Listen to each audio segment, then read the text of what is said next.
हाय मित्रों, जय माताजी। आज આપણે બનાવીશું ફરાળી સૂકી ભાજી। તો આ ભાજી ફરાળી સૂકી ભાજીને આપણે વ્રતમાં પણ ખાઈ શકીએ છીએ અને એમને પણ ખાવી હોય તો પણ ખવાય છે। તો અમારી આ ચેનલ ઉપર તમે નવા હોય તો લાઈક કરવાનું ભૂલતા નહીં। આપણે લઈ લીધું 700 ગ્રામ પહેલાં બટાકાને।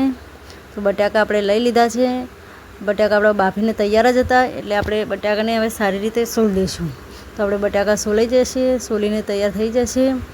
જોઈ શકો છો તમે। હવે આપણે બટાકાને ઝીણા સમારી દઈશું। તમારી ઝીણી સાઈડ રાખો, ઝીણી સાઈડે રાખો છો, અને અમે મોટી સાઈડ રાખીએ છીએ એટલે મોટી સાઈડ। તો આપણે જો બટાકા બધા સમારીને તૈયાર થઈ જશે। હવે આપણે બધા બટાકા લઈ લઈશું અને બધા મસાલા તૈયાર કરી દઈશું। તો આપણા મસાલા તૈયાર છે। તો જોઈ શકો છો, આ છે ટામેટાં, મરચાં, મીઠો લીમડો, હળદર, ધાણા, જીરું, ધાણા જીરું, ફરાળી મીઠું, મરચું। તો આપણે તેલ ગરમ કરવા મૂકી દીધું છે। એમાં આપણે જીરું એડ કરી દીધું। જીરાને હવે સારી રીતે ફૂટવા દઈશું અને ફૂલ ગેસ રાખીશું।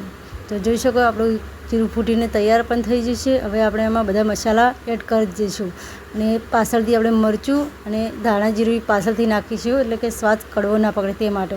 તો આપણે મસાલા બધા સરસ તૈયાર થઈ જશે। એમાં હવે આપણે જાળીશું ધાણા જીરું।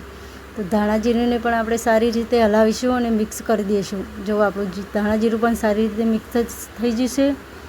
હવે એમાં આપણે નાખીશું થોડું મરચું। તો મરચું તમારે વધારે પણ નાખવું હોય તોય નાખી શકો છો, અને અમે માપે નાખ્યું છે। તમારે તીખું ભાવતું તો તમે તીખું પણ નાખી શકો છો।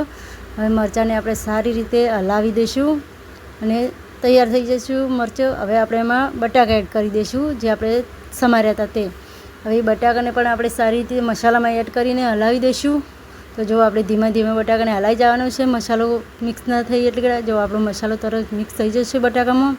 હવે એના પર આપણે થોડા ધાણા નાખી દઈશું।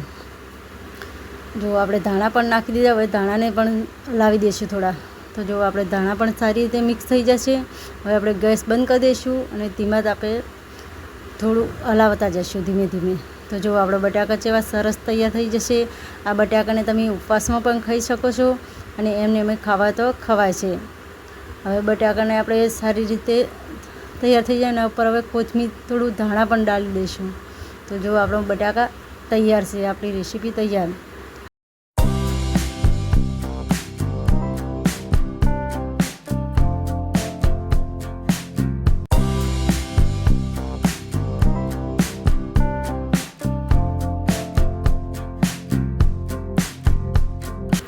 તો તમે અમારી આ વિડીયો પર નવા હોય તો સબસ્ક્રાઈબ કરવાનું ભૂલતા નહીં। જય માતાજી।